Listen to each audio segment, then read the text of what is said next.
Hello and welcome to this edition of the Inspiring Women series. I have with me three accomplished women leaders, and it is a pleasure to introduce them to you. Our first leader today is Andrea Hendricks. Andrea is the country head for Germany, and she's based out of Frankfurt. In her role, she's responsible for delivery and operations, as well as driving the branding and talent strategy for Germany. Welcome to this edition, Andrea. Thank you for having me. Our second leader is Inderpreet Sawhney. Inderpreet is the Group General Counsel and the Chief Compliance Officer of Infosys. In this role, she leads the legal and compliance function for the organization. Inderpreet brings over 25 years of international and professional experience, which includes being a General Counsel to a very large IT services organization and also being a managing partner of a mid-sized law firm in Silicon Valley. A winner of numerous awards, she has recently been identified as one of the top 25 women leaders in IT services for 2020, as per the IT services report. Inderpreet, it's a pleasure to have you on this edition with us. Hello, everybody, and very happy to be here. Our next leader is a human experience transformation specialist. Please welcome Skyler president of Wongdoody, a human experience company powered by Infosys. Over the past 2 decades, Skyler has overseen the growth of Wongdoody while leading award-winning work, including some female empowerment initiatives. As president, Skyler has been an integral part of transforming Wongdoody from a North American ad agency to being the global experience and design platform for Infosys. Welcome to the session, Skyler. Thank you for having me. Andrea, you've essayed various roles as a technology and business leader. When you reflect on your career journey, what have been its highlights? And more importantly, what are some of your learnings and that you wish to share with other women leaders and with our audience? Well, my first job clearly was the first major milestone in my career, also because I just sent out the application just for fun. And I was accepted. So I had my first job before I'd even finished university. So I had to cut a deal with my employer to postpone my starting date because I wasn't even finished yet with university. And when I had my two daughters then, and they were being born rather early in my career, that was a big decision point. And it's something that all young female leaders will have to think about. So I decided to go back to work. And I think it was a very good decision. I did that with the help of a nanny. From there, I moved on to the world of consulting. And in consulting, I had left the safe haven of an insurance company and was still working local, being active in Germany. But I felt the urge to work internationally. So the third big milestone there was to decide to change to a consulting company, working with Capgemini, working internationally. And after working 20 years with Capgemini, I decided to join Infosys, which was definitely the fourth and most likely biggest milestone in my career life so far, because I picked up a role that did not only seem intriguing, but it allows me to do exactly what I wanted to do, to build and shape, to grow a country. I think what was most important to me all along this journey was to have a job that is meaningful. And everybody defines success in a different way. You can define success as earning lots of money or having lots of people report to you or by a title. For me, it was, or it still is every day, when I get to Friday, have I done something meaningful in the week that has gone? Will I be doing something meaningful in the next week to come? And with that, trying to do the best I can, trying to make the world a better place in whichever role I'm currently doing, I'm fulfilling. And that has guided me on a safe path in my career, actually. Inderpreet, if I can bring you in to understand reflections from your career, you've been a partner for a law firm, you've been a general counsel to large organization, you're a compliance and ethics officer. You would have had to navigate a lot of people management issues, and you've established a very, very successful career for yourself. So when you look at your mental model of certain guardrails and certain success attributes, what would some of those be? What would you like to share with our audience? So, for me, I think one of the things as I've reflected back and not so much in the moment has been that many times you end up taking bold bets. And that's what I think sets up the trajectory for success. For me, I grew up moving around a lot because my father was in the army. So we moved around a lot. And I've sort of done that as well in my career. In terms of moving countries, I started off in India, did my master's out of Canada, moved back to India, worked there as in-house counsel, then moved to the US, worked at a law firm, relocated back to India to take on the role of general counsel at another company, and now here I am in Dallas.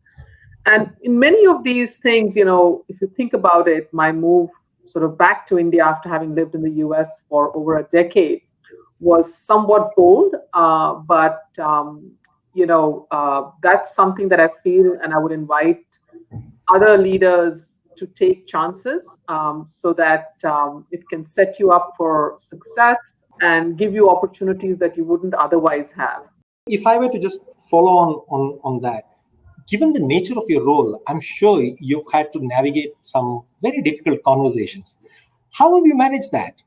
What's helped you along the way? Any pointers to other women leaders who have to handle difficult conversations? Not just to women leaders, but to our audience, which I hope includes men as well.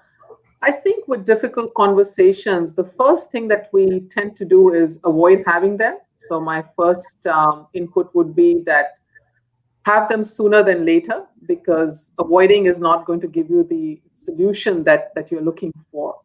Second is to be prepared, if you know the conversation is coming, so that you can evaluate, set yourself up. And that works actually in most facets of life, but especially for difficult conversations. Third, I think going in, you should set expectations for yourself as to what you want to achieve out of that conversation, right? Whatever it be, whether it's with an employee, whether it's with a customer, whether it's with a family member, what is it that you're looking for out of that conversation? And make sure that, as difficult conversations often do, they tend to get segued, that you're able to bring the narrative back to achieving what you set out to achieve, even as you allow for those detours. And then making sure that as you walk away from it, that you've agreed on some action points, which may either be with you or with the person that you had the conversation with, so that expectations are also aligned and not getting lost either between missed cues or miscommunications. Skyler, if I can bring you in, from your viewpoint, what does it take to be a successful leader in a business like ours? What's your story? Do you have any advice for women who are in the early part of their careers? There are a lot of traits that lead to business success. I think the traits are the same for men and for women. You need to be good at what you do, first and foremost, through ongoing learning, through being flexible as industries and business trends are shifting. You need to be vulnerable and honest about the things that you don't know. I'm getting better at this as my career progresses, seeking input from others. And I think you need to be supportive and empathetic to your colleagues, really finding the best ways to work together toward a common goal. Everybody brings their unique strengths to the table, and recognizing those in others is incredibly important. I've been at Wong Duty almost my entire career for 19 years. I jumped in new business opportunities right when I joined Wong Duty, which was sort of great training ground. You get a lot of exposure to leadership. You're working in this condensed time frame under a lot of pressure. And that was great. I now approach most meetings with the new business lens, coming incredibly prepared and at my most professional, as if it's the most important meeting. In terms of advice for women in their careers, I think finding a mentor, finding an advocate is incredibly important. Someone in leadership who can bring you up for opportunities, suggest that you present in a meeting, that you are up for that promotion. I think there are a lot of small things along the way in terms of working hard, being the first one to show up at the meeting, being absolutely prepared for what that agenda is, even things as little as dressing your best so you feel confident, being prepared to open a meeting and not deferring to another colleague to do so. Those are some little things that you can start doing right away that I think in my career have actually made a pretty big difference. Do you believe there are unique challenges that women still face in the workplace? If so, do any specific example come to mind when you think about your own career? This morning, I was again the only woman in the room, and I'm sure that happens to many of us, especially in the world of IT. And so I told the men in the room, I said, I'm talking about diversity this afternoon, and what can you do to make my life easier as a woman? Because I'm the only one here in the room. And then there was silence, which is kind of a funny thing. But then they started speaking up and they said, well, we would open the door for you. We would bring you some coffee. So we treat you like a woman. We treat you equal. We treat you fair. And I find this is most important in an organization, that in an organization, women feel appreciated for the input they bring, for the skills they have, that they're being treated equal. And of course, if you're working in an environment where that's not the case, it might be safer to speak up. And if that's not good enough, to leave and change the environment. Skyler, I'm going to ask you a question that came through as a very popular question from our women leaders. If you had to start your career all over again, what would you do differently? Oh, Sushanth, that's a hard one. You're asking me this question. The career mistakes are sort of flashing through my mind because there have been many. Yet I'm incredibly proud of where I am today. And so I might boldly say nothing, because even those mistakes taught me a lesson that is helping me be better every day. I'm tempted to say I should have advocated for myself early on or asked for more. But now I know how to give that advice to others. So even that was a lesson. So I'm going to say I wouldn't change anything, and that I'm proud that I've learned from the mistakes I've made along the way, and I wouldn't change making them. Inderpreet, if I could bring you in on the same topic of career reflections, they say that you need to slow down in order to go faster for the next phase. Would this be true for you in your career? Are there any moments when you look back and reflect that you actually slowed down so that you could go faster? So Sushanth, before I answer that question, I just want to add to the question that you asked Skyler, Please. Advice to women in particular, and this is meant more for women. One of the things that, as women in the workplace, we need to do is to be comfortable in our own skin. Many times we find that women try and behave too much like men, whether it's trying to be part of the old boys network and talk about sports even if they're not interested in, or trying to navigate all male dominated conversation. I think if we can bring to the table, which is what distinguishes us, our own diversity, and work with that goes a long way. One of the sort of advantages of having a diverse team in all its aspects is the diversity of thought. And we ought not to emulate everything that the men do. So I just wanted to leave that thought for our women in the audience. Coming back to your question on slowing down in order to move forward, reflecting on that, when I first moved from India to the US, there was a forced pause in my career, largely because of two things. One, to be able to practice as an attorney in the US, I had to end up taking the California bar exam. And second was sorting out work authorization, etc. So it wasn't a planned move, but it certainly created a pause in my career. And I think the way you've got to think of your careers is that it's a marathon, right? We're all going to end up having very, very long careers. And it doesn't matter who gets to mile 2 or mile 5 first. It's a long journey. And, you take what life offers you in its stride. And, the pause can come from any kind of situation. Mine was somewhat different. It could be, family situations. It could be relocation situations. But you make the best of what life gives you, and then use that as a stepping stone to move forward, and not get too bogged down by, why didn't I get promoted in this cycle, and so and so's gone, ahead of me, etc. But keep sort of the long game in your horizon, if you will.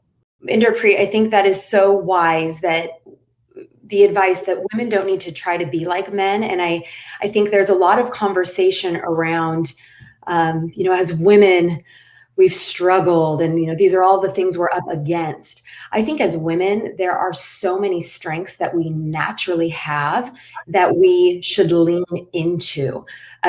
business in my mind is a relationship. It is relationships with your customers. It is relationships with your colleagues, and women can really lean into that. I've been in large presentations where some of my male colleagues are presenting, and I'm looking at the customers, the clients around the table, and I can see they have a question, but this person is just plowing forward. And I use that intuition and that empathy to jump in and say, let's pause here for a minute. Let's check in. Are there questions we can answer? Or similarly, you see people nodding their head. We get it. We get it. Okay, let's move more quickly. And I think as women, we're naturally in tune to that.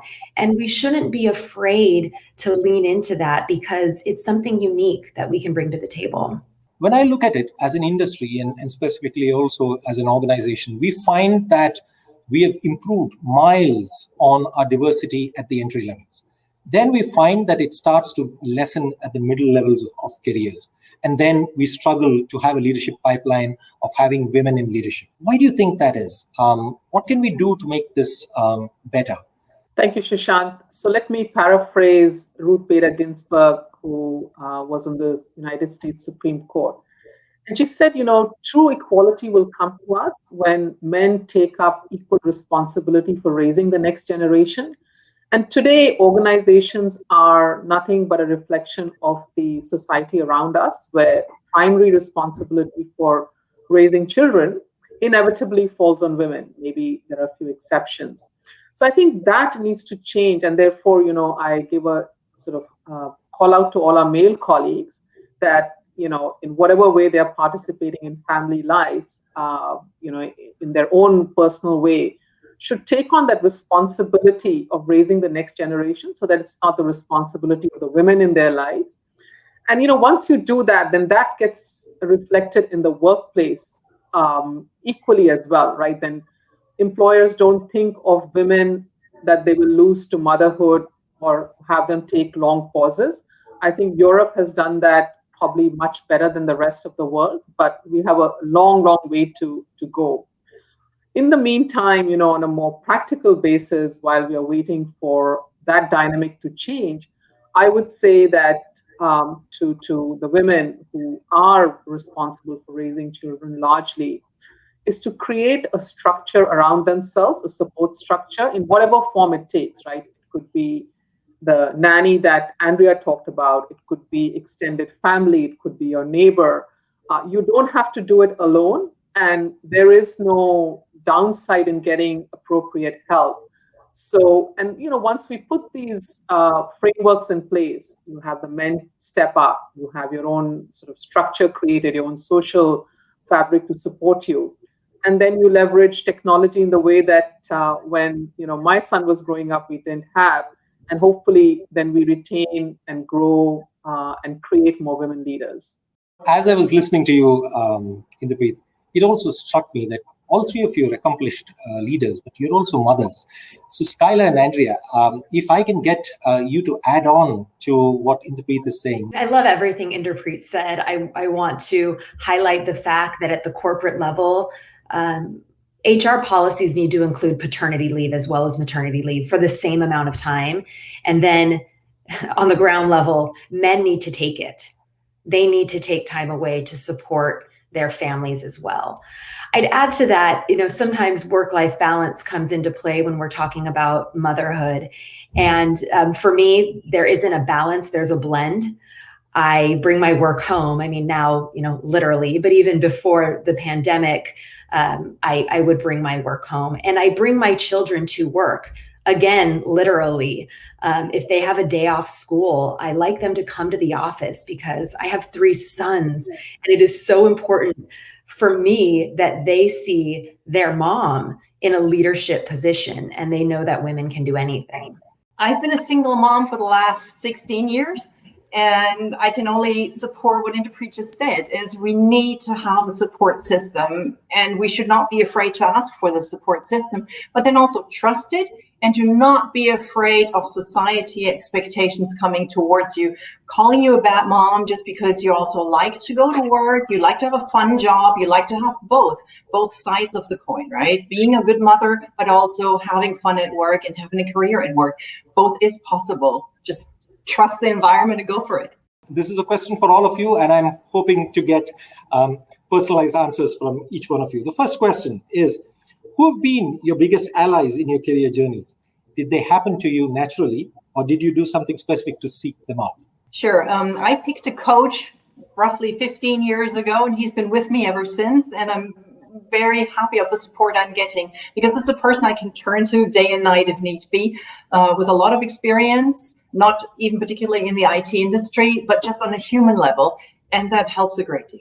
So for me, I want to say that it's, early on in my life, it was my mother who I guess was living vicariously through me in supporting my education. A lot of the women who came before us lost out on achieving their potential just by the sheer timeline when they came into this world, right? There was nothing else that was different about them.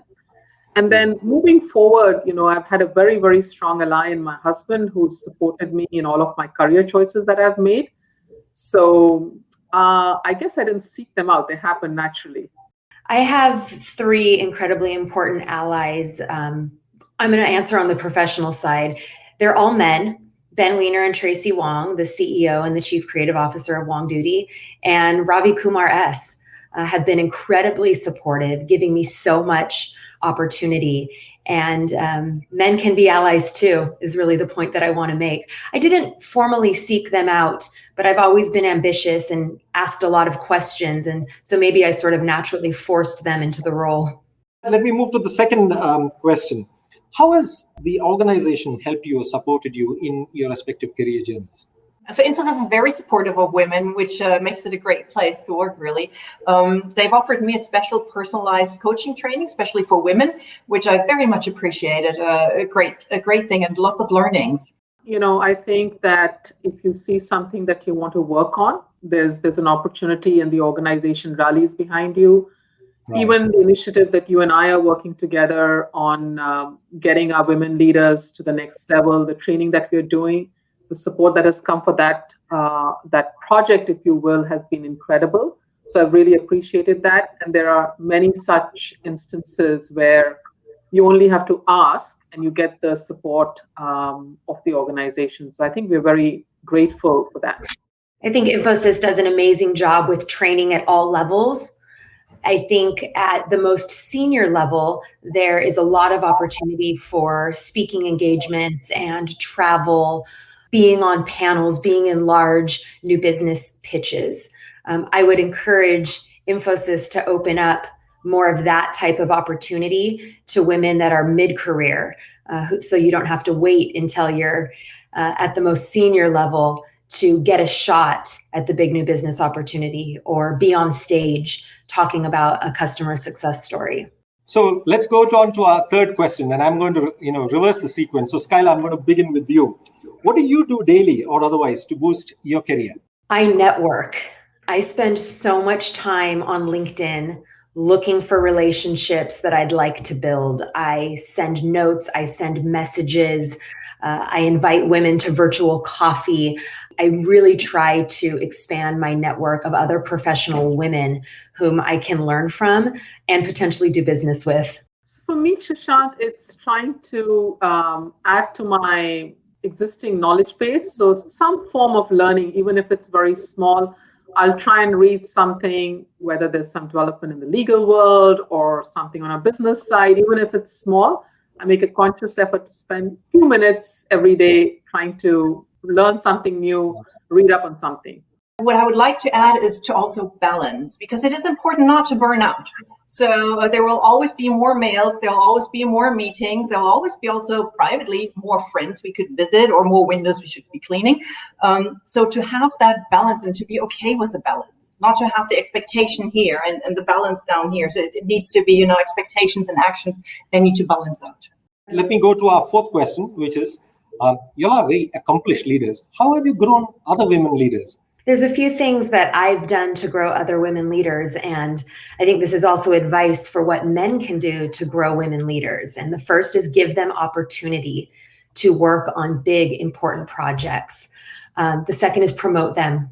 move them up quickly, give them the seniority that they need to make an even greater impact. And the third is name them. When a woman makes a contribution, she needs to be named and be given the credit that she deserves.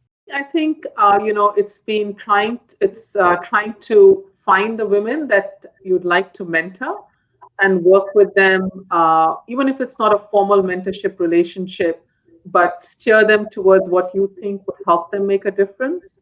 So having conversations with them, calling out what they're doing well, calling out what they could do better, and just spending time with them is the way I like to approach this. There is one thing that I like to put emphasis on in addition, and that is that women have the feeling, the tendency that they need to be perfect before they can take the next step. Whereas men, if they fit 60% of the job description, they say, I can do this. And women, even if they're 80, 90% fitting the job description, they'll still say, but I'm not perfect, perhaps not me, perhaps I'm not good enough for the role. To encourage women to take that step, let them grow. The last question, but a very important one that we'll have to leave our audience with. If you were to pick one success mantra that you want to share with other women who are beginning their career and leadership journey, what would that be? I'd say ask for what you want and back it up. Back it up on why you're right for the role, why you're right for the project, why you're right for the promotion, but just go for it. This is building on what Andrea just said. Men go for it and women should too. I would say that you should harness the power of communication. Very often that gets left out, whether it's in your presentation skills, whether it's in one-on-one communications, or when you're presenting.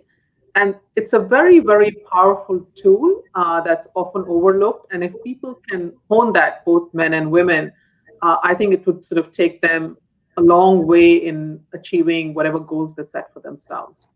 Stay curious and learn, keep on learning, and enjoy what you're doing. Ladies, thank you very much. And I think it's been a wonderful edition, listening to all of you elaborate on the choices that you've made in your career, reflect on it, share those learnings. Thank you very much for the candor. Thank you very much for the authenticity. And more importantly, thank you very much for the insights. Wish you all continued success.